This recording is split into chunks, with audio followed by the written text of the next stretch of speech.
Kia ora, everybody. Welcome back to another episode of Untidy. I'm Hannah Davison. I'm the mother of two. I've got the tweens. I've got a 10-year-old and a 12-year-old on the cusp of 11 and 13, which is appropriate for today. I'm obviously a podcaster. I'm a children's book author of the My Big Moments books. And I'm here today with my wonderful co-host. Matilda Green, hello. I am a mother of three small children, 6, 4 and almost 2, and a dog mum to little Jack Russell. And today we're very excited to chat with the unshockable Cath Hakanson, a globally renowned sex educator who's going to guide us in how to nail having some of those trickier conversations with our tweens and teens as they grow. Cath is the founder of Sex Ed Rescue, Sex Ed Shop, and has a podcast herself called Sex Ed for Tween Parents. Cath has a mission to empower parents with the tools and confidence to make conversations about sex education less cringy and more comfortable. And she's also a prolific author and an ADHD mother of 2 neurodivergent children, which I'm sure we'll get into what ADHD is a bit later. And she's helped over 1 million people around the world teach their kids about sex, bodies, gender, and relationships. Her resources uncomplicate very complex topics and tackle everything from porn to pleasure, gender identity to body diversity, masturbation to consent. Cath believes that if kids can talk to their parents about sex, they can talk to them about anything, and that makes for better relationships, happier families, and safer kids who are equipped to make smart sexual decisions. So we're very excited about this conversation, Cath. We've got a lot to cover, but first of all, welcome to the show. Good morning, thank you. And that was a mouthful. I was amazed you said it without needing a big breath in the middle. Well, you've done a lot, Cath. There's a lot to cover. There was actually a lot that we missed out there as well, but, the intro could take the entire episode if we're not careful. Cath, so our listeners asked for this topic to be covered. There's people out there who've got kids who are entering puberty, who are in the tween and teen era, and we've talked a lot about, bodies and bodily functions and starting these sorts of conversations when the kids are young and normalizing that language and conversations. But today we're keen to dig deeper into how these conversations might evolve as our kids start to enter adolescence and as the complexity of what we need to discuss with them is growing. So for those people with kids getting into puberty lessons at school and entering adolescence, how do we start to evolve these conversations and even perhaps using those, like the puberty lessons, as a springboard? Puberty is the time where sex education actually starts to be more about sex. So it's natural that parents struggle with it, I think, because it's like part of puberty is involved with sex. It's evolution, it's reproduction, that sort of thing.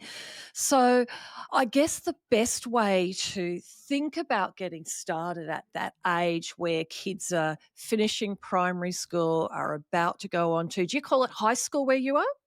Yeah, high school or Yeah, secondary school. it's kind of intermediate and then high school, but they're all pretty much the same. Yeah. So it's that change where they're leaving like junior primary school where they're with the little kids, but they're at the very top of the schooling years, and then they go straight into high school or senior, and they're at the bottom of the pecking order, which is lots and lots of opportunities coming up that provide you as a parent with that opportunity to talk about puberty. So I'm a big believer that sex ed is about two things. It's about grabbing those everyday moments. So you might be driving home and they might say, Mum, I've got a flyer for you. And you'll go, what's it about? They'll go, oh, someone's got to come in and talk to us about puberty. And that's that opportunity to go, oh, great. What do you know about that? So you can grab those everyday opportunities. Like you might be waiting to pick him up from, if you've got a son and he's at sport and his mates walk past and you get a whiff of BO, or you look at them and go, I can't believe that. Some of them are like 2 foot taller than your son and they're sweating. And then it's like the slap in the face. Oh, puberty. They're growing up. I need to start talking. So you might use that as a step in and go, gee, I saw Tommy and Tommy's like 5 foot tall. He's really tall. Why do you think he's tall? And you then use that as a segue into a conversation. So it's either grabbing those everyday opportunities, and once you start looking, there's plenty of them. And then the other thing is that if you can't find an opportunity, sometimes you just have to plan a conversation, take the bull by the horns and start the talk yourself. And there's lots of ways to fake teachable moments or everyday opportunities so that you create your own opportunity and then go into a conversation. That's really helpful, actually, because I think a lot of us listening will have had possibly just one conversation from our parents at some point around this topic, and it has been incredibly awkward for everyone. And you can instantly feel the awkwardness and how uncomfortable your parents are in that moment. How can we overcome that feeling of feeling really uncomfortable talking about it if you're not a family that is really open? Because not every family talks about this stuff, right? So if that is uncomfortable for you, how do you overcome that? Yeah, and that's where it gets challenging. And when I first started teaching sex education in the online space, I remember talking to someone and her saying, "But Cath, not everyone wants to talk about penises and circumcision when they're having sausages for dinner," because it's like sausages provide you with so many opportunities to talk about penises. And this is the thing, because when we come to sex ed, we're either thinking back to our own experiences, because most parents don't think of sex ed until the age of puberty. And it's usually because kids are suddenly going through puberty. They're going to be fertile, and there's a possibility of an unplanned pregnancy if we're not, So it's natural that we think about talking about puberty at that age because that's when our parents talk to us. So most of us sit back and we've either got no memories to refer back to because puberty and sex was so shameful that you couldn't talk about it, or we might have negative memories of being told to go into mum's and dad's bedroom, if you had a mum and a dad, and sitting on the bed and getting this conversation and a book, whether you were ready for it or not. Like apparently I had the talk. I don't even remember it. I was too young, too naive, but my Yeah. sister knows because she was listening at the door. Because so most of us don't have good memories. And most of us don't have good examples. So, what I often say to parents is sex ed is often, for most of us, we don't want what happened to us to happen to our kids. So, I've found that parents always want something better for their kids and they want their kids to have a better experience. So, the main thing I think to remember about feeling that shame, discomfort, awkwardness is that you're not alone. 99% of parents, I could probably count on two hands how many parents I've come across that are okay with having these conversations. And Hmm. they believe it will probably does make sense. But the only reason they're okay with those conversations is because their parents were okay with it. And it's just So amazing. each generation, it gets easier and Yes, easier. definitely. We're breaking that cycle of shame. Like I know with my kids that when they become parents, there's going to be no shame or discomfort. And these conversations will happen because that's what they grew up with. But I think the thing to remember as a parent is you're not alone. So everyone else is out there with you. And with our kids, the standards are like quite low. They've got no expectations of these conversations. They don't have that shame and discomfort. They might have picked up, but it's taboo if you haven't already Hmm. been talking, because they do pick up on stuff. And we do live in a sexualized world, which makes our job so much easier as parents. But I think it's just important to remember that your kids, mind you, that age of puberty, they're starting to get to that age where they don't really want to listen to us as much, but they still do. It's just, I think it's important to remember that their expectations are low and any conversation's better than nothing. And It's kind of a blank slate, isn't it? yeah, and it's not like a sit down and talk for 10 minutes conversation. I don't think any of my sex ed conversations have been probably more than 3 to 5 minutes. So it can be the power of just saying when the whiffy boys walk past or the girls come out of swimming and you've noticed they're in their swimwear and they're growing busts, breast development's happening, is just you see that and go, wow, I saw your friends today. They really seem to be growing up. It looks like puberty started. Do you know what puberty is? And they go, no. So you quickly explain it and they point something outside the window, or you do, to change the topic.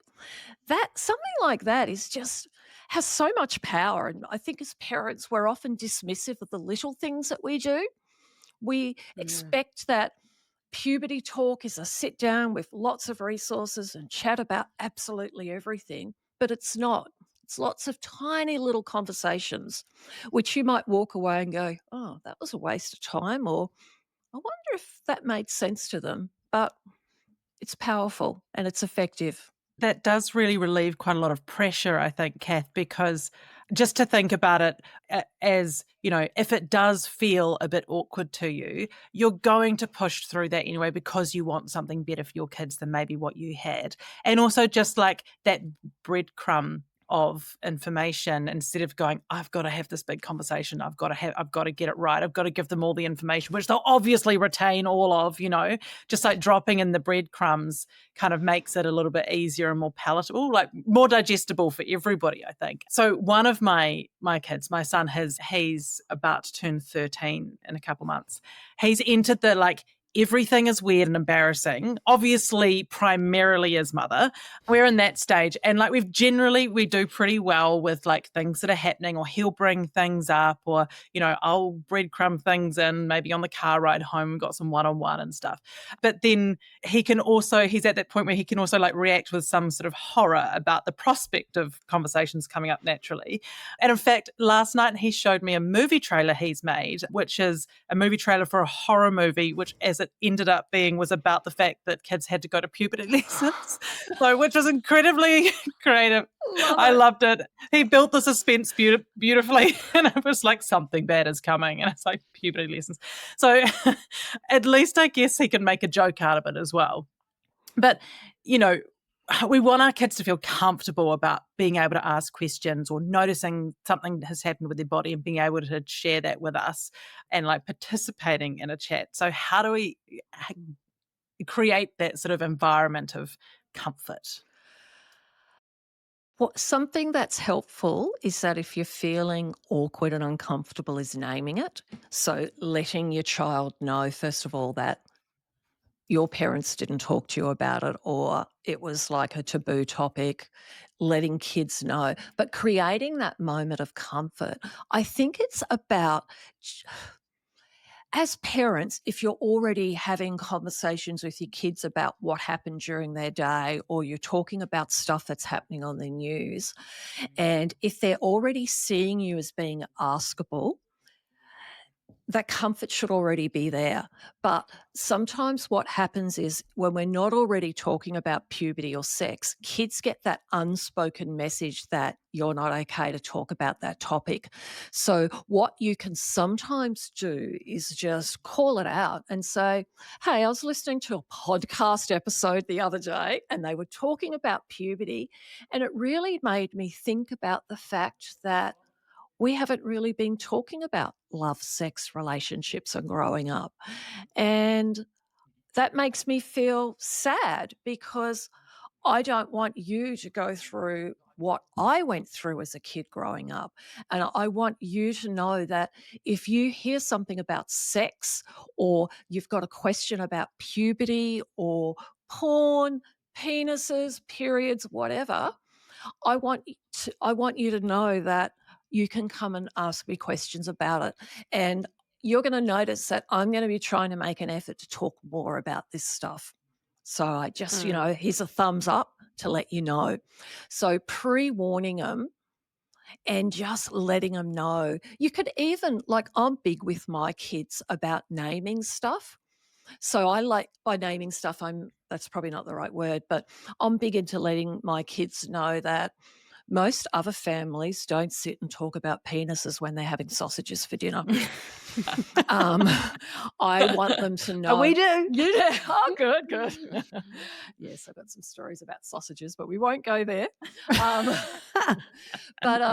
it's also about letting them know that most other kids don't have parents that are talking to them about this stuff, and that because other families aren't talking about it, kids pick up that sex is something to be ashamed about. So they'll hear other kids talking about sex and puberty in silly ways or in ways that are negative. And so just letting them know as well that other kids don't have that privilege, because I think it is a privilege to have sex ed, sadly, but they don't have that privilege of having a parent who can talk to them about stuff. So they'll hear a lot of stuff from other kids that's not accurate, but they'll also pick up on a lot of shamey stuff as well. And I think when we can pre-warn kids, it just helps. Yeah.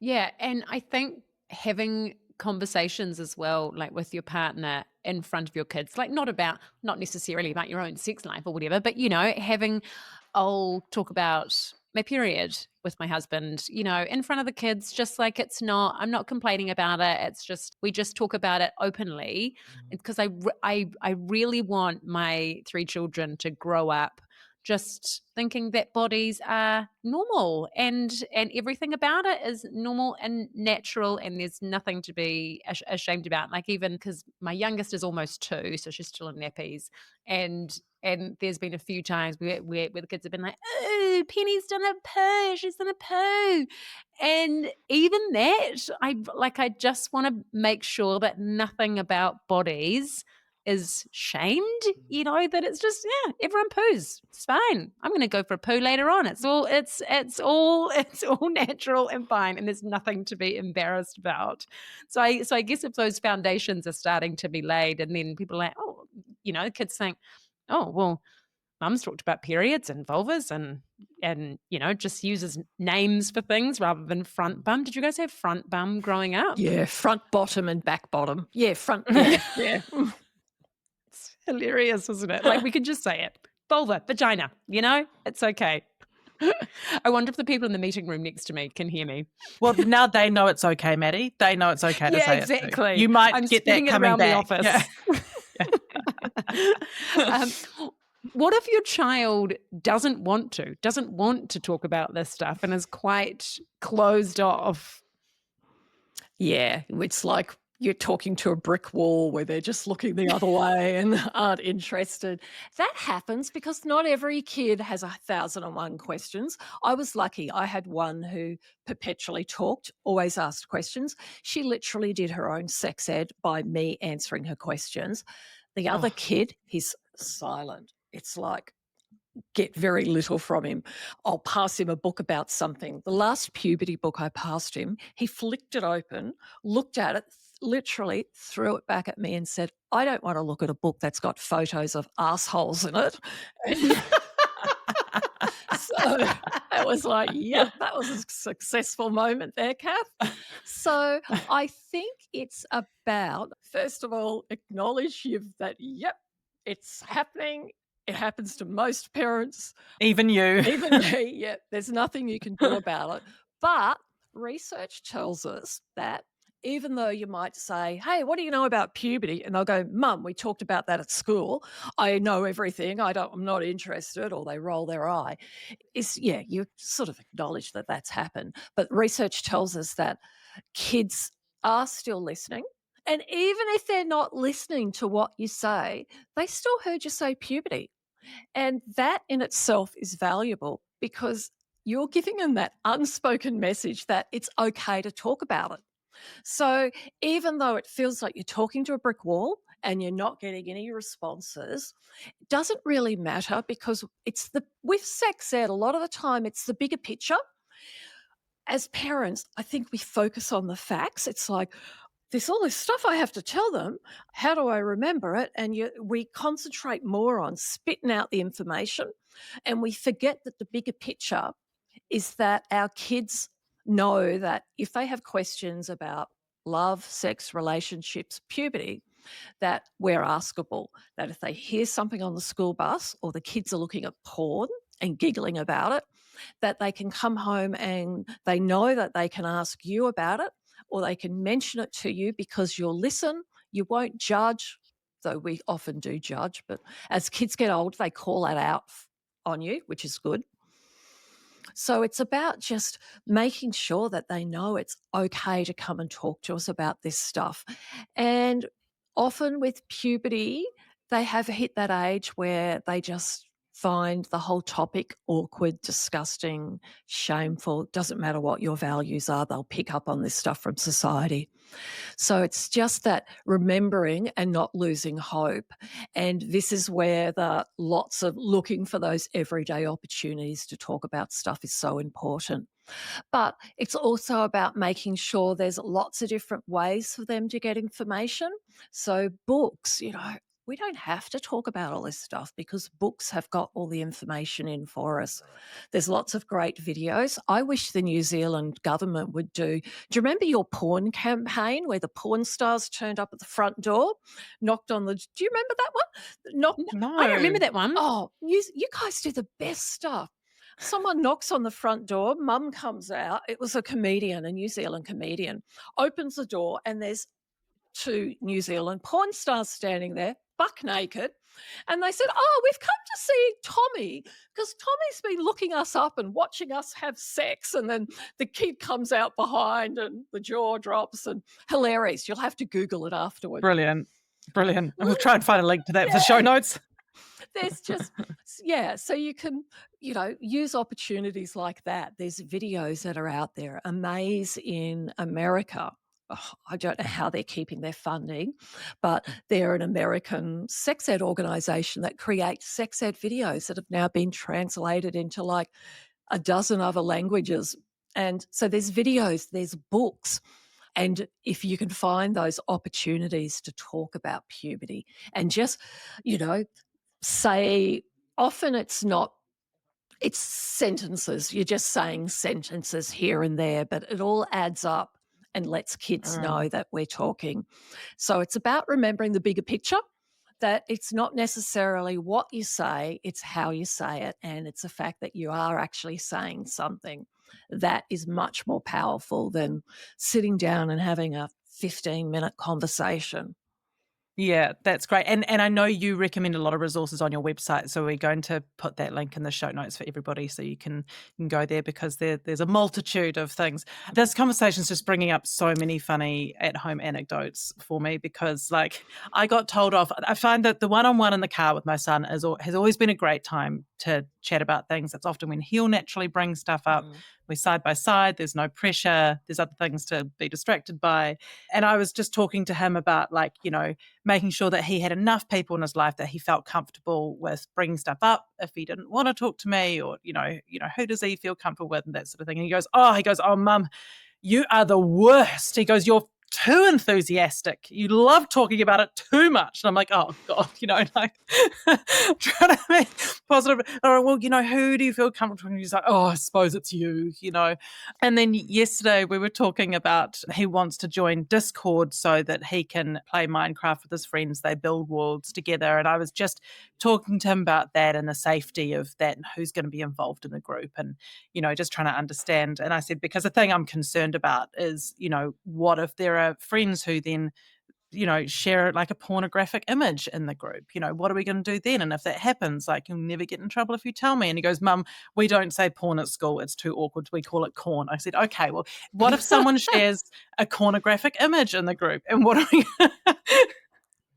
So good. It's so good. I could go on and on, but I'm actually loving this stage of parenting. I think there's parts of it that are intimidating and daunting because, we're thinking about like worst case scenarios, but there's so much of it that's so funny.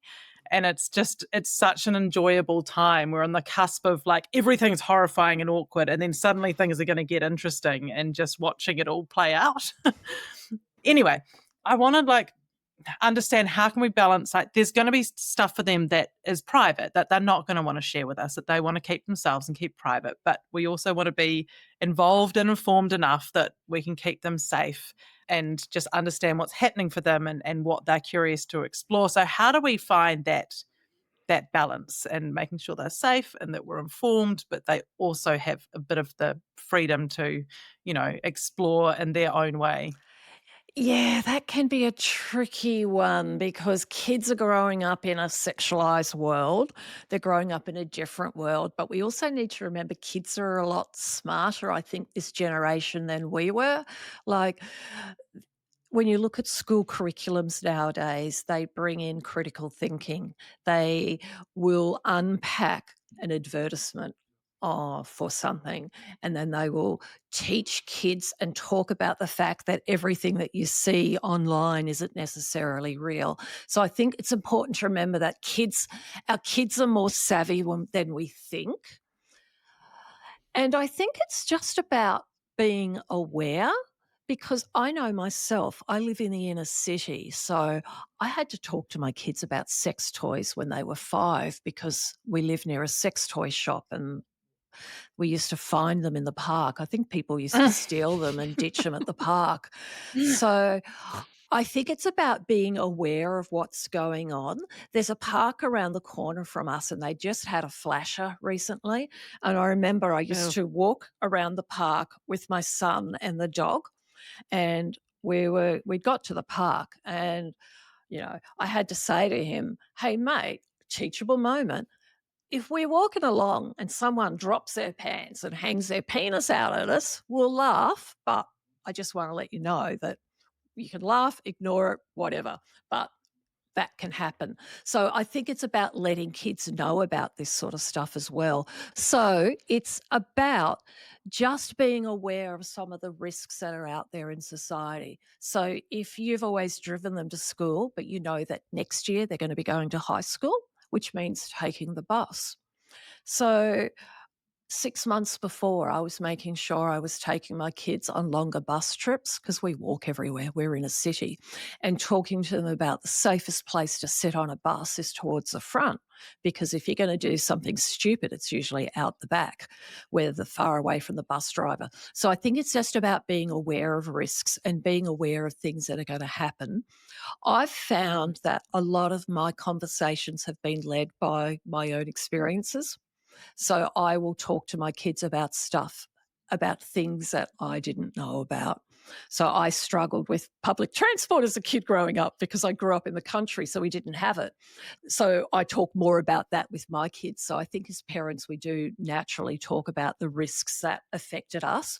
But I think it's about just being aware of what's out there and then trying to start those conversations before the risk is faced. And remembering that as parents, we want our kids to grow up to be good humans, and this is where consent comes in.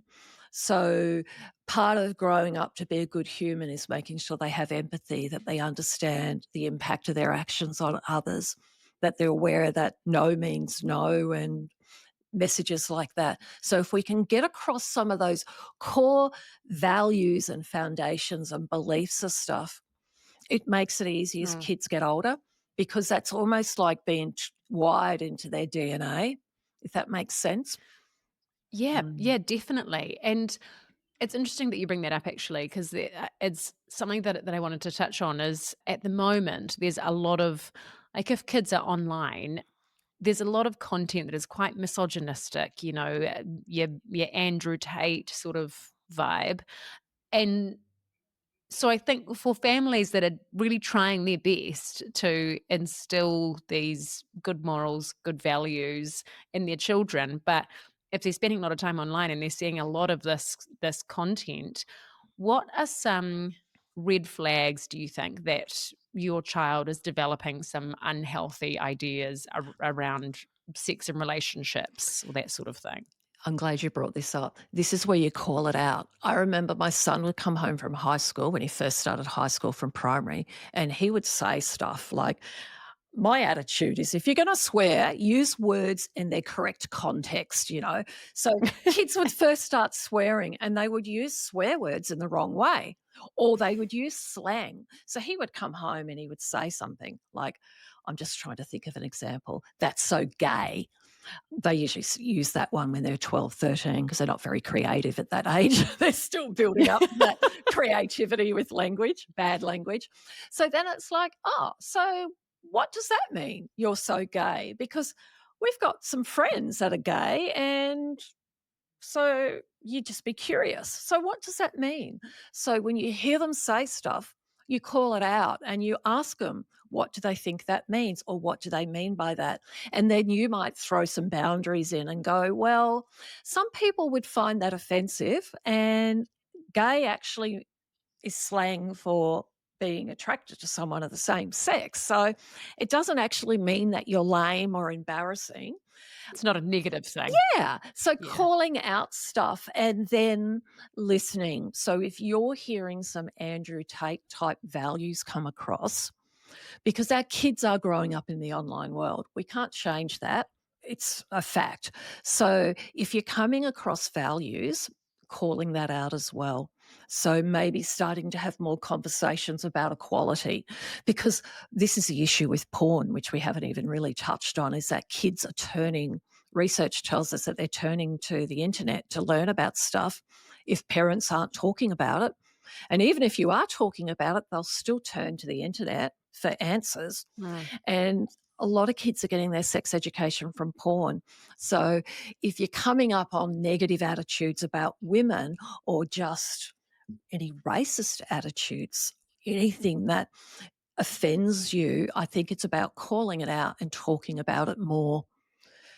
Mm. Mm. And I guess having those conversations about what they will see on pornographic sites, right? Because I mean, the stuff that they'll see without, like, they could just search porn, and the stuff that they are fed is bizarre. It is really bizarre. And so if that's their first introduction to anything sexual, I mean, that's a real issue in itself, isn't it? So I guess we, Yeah.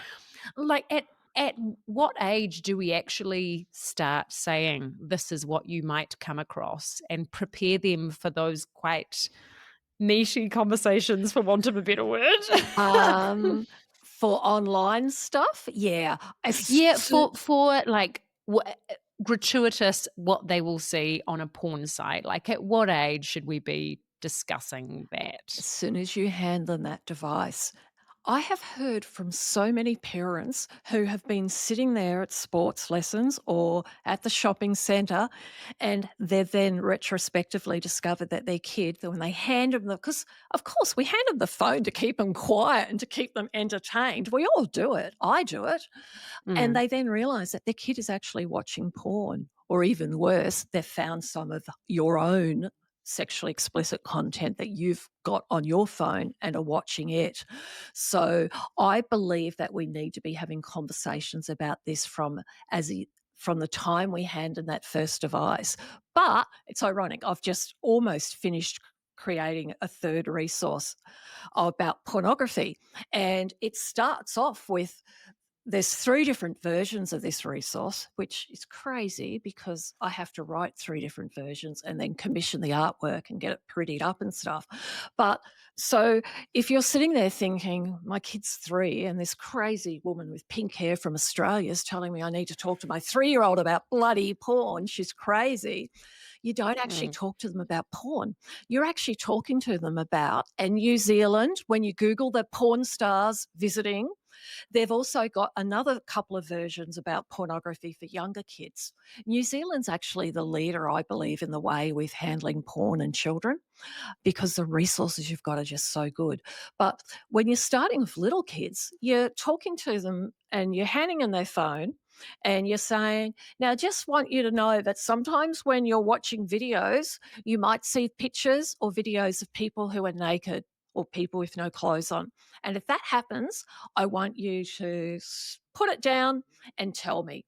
Or if you see something that's scary, and the New Zealand video is about rabbits being shot, a kid watching something, and all of a sudden a movie starts and it's someone shooting rabbits, and the kid gets upset because they've got a pet rabbit. Little conversations about that, stopping them from watching that, and talking to them about, oh, if you see something that makes you feel upset or makes you feel different, stop watching it and let me know. And then that gives you that opportunity to help them unpack it. So with porn, we can start off by talking about anything that you find on the internet. They went through a stage where there'd be lots of joking videos or pranking, where parents would play tricks on their children, terrify them, but turn it into a YouTube video. And then others would start pranking as well. So you can start by talking about things that make you feel yucky or uncomfortable. And then you can move on to if you see pictures or videos of naked people, if you see pictures or videos of people having sex, and then pornography. I'll tell you a funny story about porn. Driving home one day from swimming, sitting at the traffic lights, and there's a sex toy shop right to our left. And my son's sitting there. He's about 9 or 10. He said, "What's PORN, Mum?" I said, "PORN?" I said, "That's porn." He said, "What's porn?" And honestly, bad parenting moment. I turned around and I looked at him. I said, "Seriously, you don't know what porn is?" I said, "We talk about it all the bloody time at home." I said, it's it's where you find videos or pictures of people having sex or naked." And he says, "Oh, yeah, okay. Oh, so that's what porn is." And I'm driving home thinking, what the? And I thought about it and I thought, yeah, they were significant conversations for me because I was struggling with how the heck do I talk about something without giving him permission to go off and look at it. But and he was hearing all these words, but how often kids don't always hear pornography? They don't always hear the words porn. And we know what the meaning of it is, but kids forget. So Yeah. that happens as well. Mm. Yeah. What are some signs that a teen might be struggling with shame or confusion around sexuality, and what can we do to help? I think it's as parents, the best way to keep on top of this stuff is, as well as being askable, is keeping in touch with what's going on with your child. So having an idea of what's going on in their friendship circles, or if you notice a sudden change. So my son was big into gaming and he would meet up with friends on a Friday night and it was really annoying because he sits next to me and he would do this high-pitched scream as part of interacting. But so I would talk to him about the fact that he had these friends and that maybe screaming really loudly. But I would grab that opportunity and talk about stuff because it's like you talked before, Hannah, about they wanting to join a Discord group. Well, he might join this group with his friends, but then their friends might introduce someone else. And that kid might not have parents who are aware of online grooming and aren't talking about knowing, you don't invite people into groups when you don't physically know who they are in real life, because it's possible that they're a 60-year-old man in the UK or somewhere else in the world. So as parents, we've got to be aware of that sort of stuff. But it's about using those, keeping in touch with their group. So my son did the gaming with this group on a Friday, Saturday night regularly, and then all of a sudden it stopped. So for me, that was like, oh, he's no longer doing that. Has he had a falling out with the kids at school or is he just bored with it? So rather than me sitting here coming up with 101 reasons why, it's about confronting or casually bringing it up. And with my son, because he's so resistant to talking, I think I had to bring it up casually about a dozen times before I got an answer.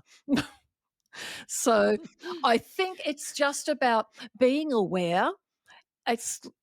And keeping your eyes open and just being aware that some kids are more vulnerable. I guess I'm referring here more to non-binary, transgender, LGBT kids as well, who are growing up in a world where it's safer to be part of the crowd so you don't stand out, because if you stand out, you're more likely to get picked on.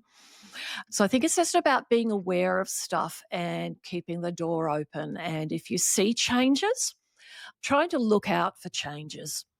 And this is the approach that I'm taking now with the porn talk, is that we need to be really careful when we talk to our kids that we don't close doors. So if we talk about pornography and people who watch porn are sexual deviants and porn's shameful, it's disgusting and all that sort of stuff, if we talk about it in that sort of a light, if your kid has someone sent them porn or they've started looking at it, they've found it, when they see something that's upsetting, they're not going to go talk to you about it because you've already given them the message that people who watch Shane, there's porn, there's something wrong with them. So when we talk about stuff, we need porn in particular, we need to talk about it in a way that keeps the door open. So children, they're way too young. Porn's created for adults. Adults have got a grown-up brain. They've had a real life experience with love, sex, and relationships, usually, maybe. And just letting them know that porn's for adults, but sometimes as kids, it comes into our life. And if it does, this is what you should do. Doesn't mean you're a bad person or anything. So it's important to sort of try keep the door open so that if something's happening, like I do a lot of coaching with parents whose kids have found porn, and it can get really, really tricky because as part of grooming is men usually will start grooming a child and then they'll start sending them porn, and then they start sending them child sexual abuse material as well, which then means police need to get involved and stuff because most countries have laws around that sort of stuff. So I think advice is to talk about stuff, keep the door open, but make sure that we're not judging, and making sure that when we're talking to kids about, like, I'm straight, I'm heterosexual. So when I talk about relationships, I naturally gravitate towards talking about straight relationships because I'm not LGBT. So making sure that when you're talking about same-sex relationships, you're talking about it and keeping it in the back of your mind that your child could be LGBT, so you need to talk about it in a way that lets them know that it's okay and that they can talk to you about this stuff. Does that make sense? It sounds like an awful lot, sex ed, but often it comes down to your values and what you want for your kid as a parent. Mm. Mm, mm. Yeah, no, that's really, it does sound like a lot, but also I think it can be quite simple as well, to approach it with openness and being Yeah, non-judgmental and it's being safe and just breadcrumbing information yeah. and thinking about the words that you use as well. Like if you are heterosexual or when we're living in a very heteronormative world, to sort of open up your vocabulary a bit as well, and not just like maybe when you're talking about relationships that they might have automatically assume it's going to be male, female, and just trying to keep the vocabulary open. How do we use language to normalize conversations around self-pleasure in an age-appropriate way? Because I'm pretty sure hardly anyone will have had those conversations as they were growing up. Yeah, the good old M word. I always used to send out an email about, let's talk about the M word, and the number of opens, because so many people wanting to talk about masturbation and pleasure. And this is the thing, sex education there's very little pleasure historically in sex education. And I don't think it's even in most curriculums in schools at the moment. Pleasure's being withdrawn. So masturbation's one of those things that you don't necessarily have to talk about it. Usually is something that you usually do need to talk about it at the age of puberty, because when kids are younger, they're usually only touching genitals because they're stressed or they're there or they're discovering and learning their stuff. And they might go through a phase where they're doing it, where we put boundaries in and we say it's okay to touch your penis or your vulva, but you have to do it in the bedroom. So we can talk about that there. Pleasure comes in when we talk about sex as well. So we start off by explaining that sex is a way to make a baby, because that's why kids are asking when they're little, because they're trying to work out the meaning of life. Like, how the heck did I come to exist? What happened? Did they just buy me in a shop? So they're trying to work out how babies are made, and sex is just one of the many ways to make a baby. And so we talk to them about sex as a way to make a baby. And then one day the penny drops and they look at you and they go, hang on, there's 2 or 3 kids in our family. Does that mean you've had sex 3 times? And that's when we then go into the fact that adults can choose whether they want to make a baby or not. They can have sex in ways where a baby's not made. And then you also talk about the fact that adults also have sex for fun. They might have it because they love each other. They might do it for a job. So you then talk about what you want to talk about when you explain sex. And then that's where we start bringing in the pleasure, because it's like adults have sex for fun. The thing with sex is that kids don't understand all the feelings around it. To them, it's just something that adults do. So when they're little, they think it's weird. Then as they start to go through puberty or pre-puberty, they think it's pretty gross or disgusting. Because think about it, a Mm. penis, pee comes out of the end of that, and someone actually then puts it in their mouth, that penis in their mouth. And if they've been watching porn, they'll know about some of the sexual things you can do with pee. But when kids see this stuff, they haven't picked up on those feelings because hormones are what creates sexual feelings. And haven't had a period for 5 years. So I don't get those menstrual cycle ups and down with hormones.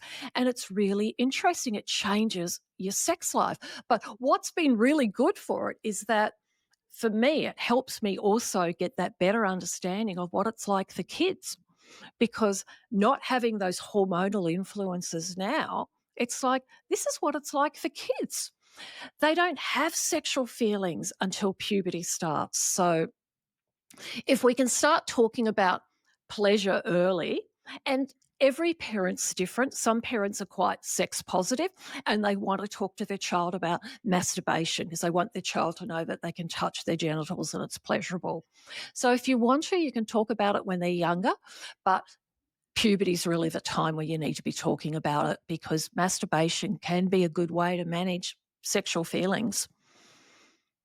Right.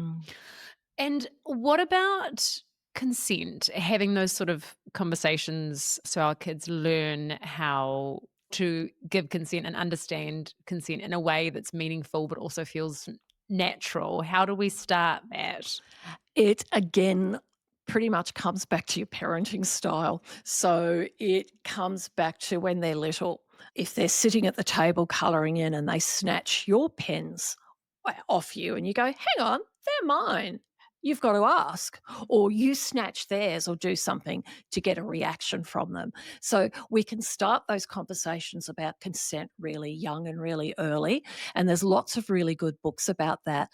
With sexual consent, basically, as parents, we do need to be talking about that quite explicitly because there's laws. I think in one of the states in Australia, you actually have to say, can I put my penis in your mouth or in your bottom or wherever you want to put it? You actually have to verbally ask permission for the sex act that you're about to do. And this is stuff that kids need to be aware of because it's going to have a big impact on them. Consent has been brought into a lot of high school curriculums, but I think we can talk about it just through our everyday conversation. What I did with my kids, because, kids love watching anything on a screen, the easiest because as kids get older, and this goes back to some of the questions you asked earlier, some of the things you mentioned earlier, Hannah, is as kids get older, our lives get busy and it's harder for us to remember to talk about this stuff because we're all busy and it's harder to fit it in. So what I did with my kids was I started a routine where we would watch a movie together. So we might start binging Stranger Things or we would work our way through Gilmore Girls or something from the 80s or the 90s, whatever they want to watch. So we would start this routine of watching it.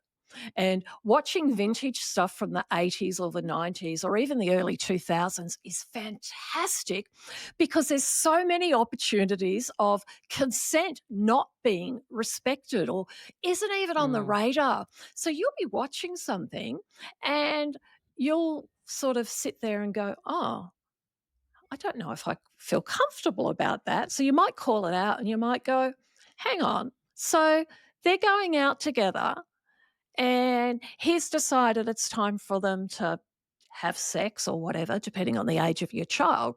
And she's just going along with it. What do you think of that? And calling it out. One thing I have noticed, and this is one of the good things, as parents, we see the world we're living in as being over sexualized. The doom and gloom of social media and stuff, Discord, gaming, they actually provide us with lots of opportunities to talk. And when we can see issues or things about consent not being respected or breaches of consent, just provides us with those opportunities to call it out and to talk about it. So watching the TV shows together is really good because sex sells and there's usually lots of opportunities to talk about good, consent and respect and all that sort of stuff. And if you can start that ritual, which is ticking off so many boxes, parent-child quality time together, it's a bit of downtime for you. You might have to watch something that doesn't interest you, but that's life. And it just allows you to, maybe get a bit of sex ed ticked off while you're there as well. And you might have to bribe them to do it as well. Popcorn, chocolate, whatever. Yeah. I'm not above that. No, neither. In fact, I'm bribable. It's a good point, actually, because there is, we are starting to watch different things as a family, like we're watching the Wednesday series and, where there's teens there having, boyfriend, girlfriend relationships and stuff like that. And just to use that as a little springboard is a really good tip. Let's say we've had all the best intentions, but we've attempted a conversation or we've overreacted and we've mucked it up somehow and shut down the communication. How do we recover from having done that? Yeah, I can relate to this one. I walked into my bedroom once and we were renovating and the kids had found my box of sex education props, which back then were basically sex toys, and walked in and one of them had the penis with the scrotum tucked into their pants, was jumping up and down, and I was literally slapping him in the face and hitting the ground. It was all over the place. Afterwards, pretty funny, but I freaked out. I walked in and I thought, holy, kids are playing with sex toys. They were 3 and 6. So I freaked out. So for me, that was a lesson that I then had to go back and apologise for the fact that I got angry when they were playing with my box of educational stuff. I think it's important because, look, we're all human. We all react in ways we aren't proud of or we don't expect. And when our buttons are pushed or we're triggered by something, like walking in and finding a kid watching porn, but watching nasty porn can be quite triggering for a lot of parents. So I find with the porn talk, parents often react in a shameful or negative or angry way. What we can do is go back and apologise. We can go back and say, hey, you know how I walked in and you were watching pornography or that video of people doing whatever? I reacted really angry and I've now had a time to sit back and think. So naming it, talking about it and apologising for it and letting them know that you want to be able to talk about this stuff and that you won't judge them, you won't shame them. You'll try to do better. And as kids do get older and hit their teens, they're a lot more, I've noticed with mine, they call me out on a lot of stuff. And they keep you true and honest and on your toes, which I think is a good thing. Oh, definitely. My kids are little. They're 6, 4 and almost 2. And they do it now. My 6-year-old said, because he went through a stage of coming home from school and everything was like this, like that, like. And I actually just couldn't deal with it. And I said, it's better to use like when you actually mean something is like something else. So you don't want to say it all the time. You want to say it when it's the right word. And he goes, okay. But now I obviously say like sometimes and he's on it. He is on it, man. He's like, Mum, you just said like. And I go, oh, thank you. I appreciate that. He goes, you just said like as well. I'm like, yeah, all right. Sometimes I do say it too, but just, So they really do. If it's a family thing, it's quite handy to keep everyone on their toes because not much gets past them. It's incredible. But what about misinformation being shared? What if you hear that something is being shared around your child's friend group that is inappropriate, or someone's been filmed doing something and it's going around the kids? Does that still just come down to being open? How do you feel about that? And then how do you deal with that? Like, what plan would you put in place? Yeah, I guess if you're hearing it and you know there's something going on, is first of all naming the situation. So this could be any situation, like you walk in and your child's watching porn and you go, stop looking at that, we'll talk about it later.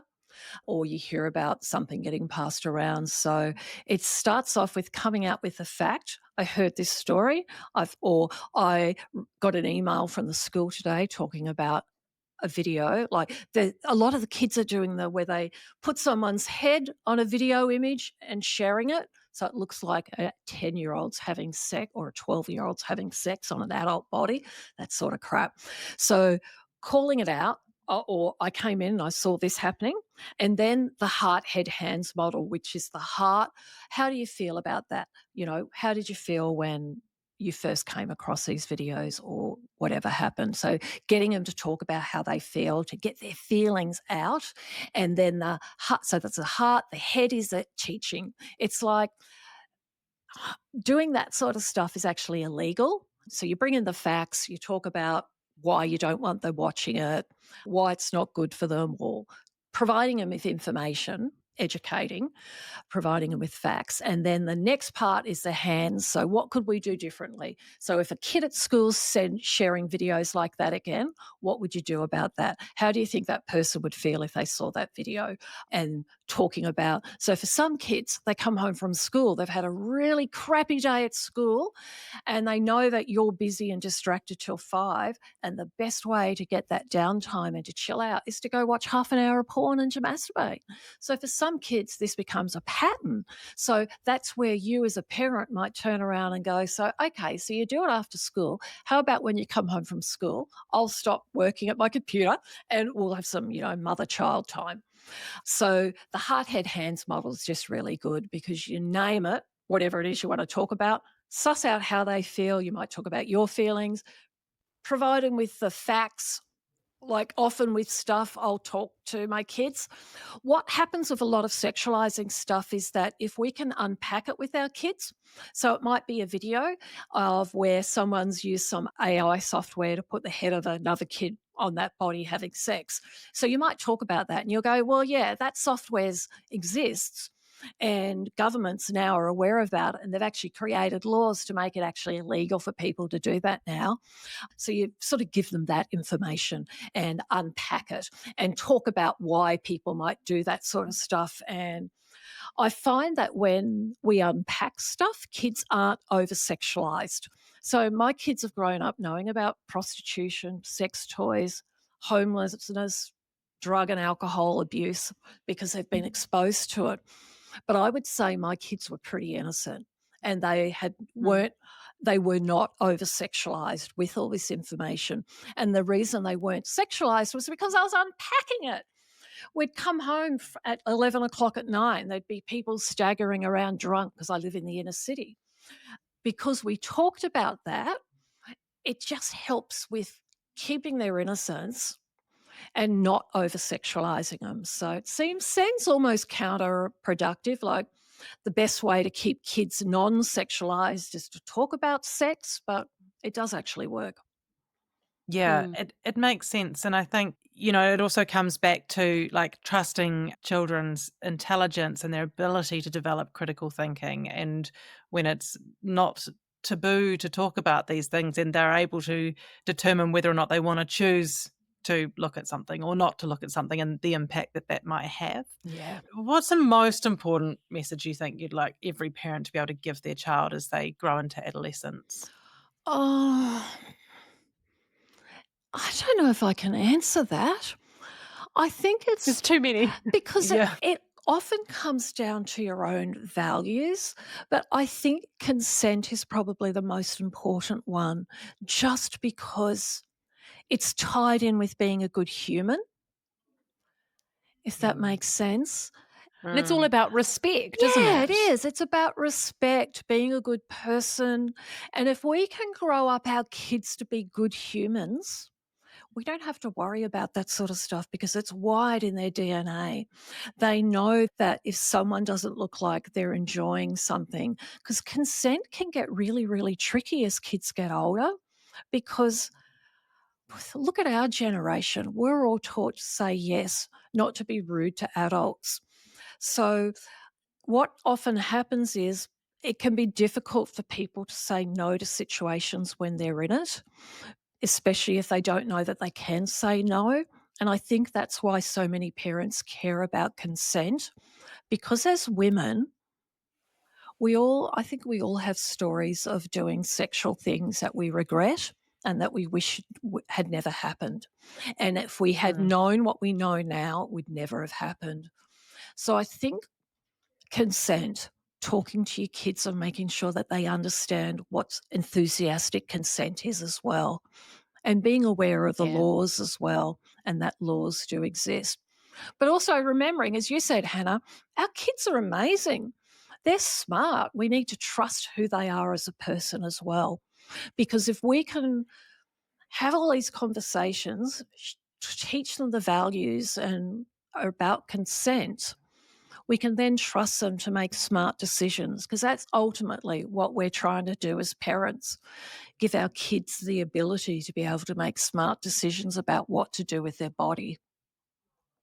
Definitely. And what a wonderful note to finish on. Cath, thank you so much for coming on Untidy today. I'm sure a lot of parents listening will breathe a sigh of relief and just go, I've got a plan. I know how to handle these conversations now, and it doesn't feel as scary. So thank you so much, Cath. We really appreciate your time. Thanks, I've enjoyed it. There's so many things we've talked about and so much more we could talk about as well.